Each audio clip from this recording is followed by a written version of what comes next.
Kaibigan, pakinggan mo ito. Baka ito na ang mensaheng kailangan mong marinig ngayon. Hello everyone! Kumusta na tayong lahat? Halika kaibigan, pakinggan mo ito. Hindi lahat ng pagod ay nakikita.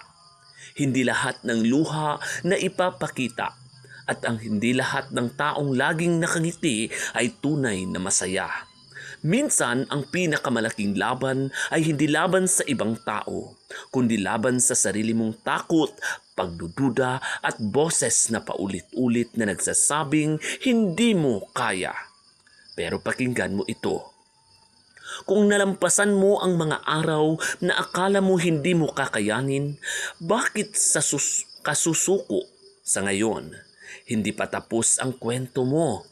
Maaaring mabagal ang pag-usad mo, pero ang mahalaga ay hindi ka tumitigil.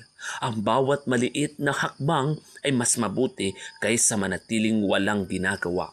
Kaya simulan mong maniwala sa sarili mo dahil kapag ikaw mismo ang naniwala sa kakayahan mo, walang pangarap ang imposibleng maabot.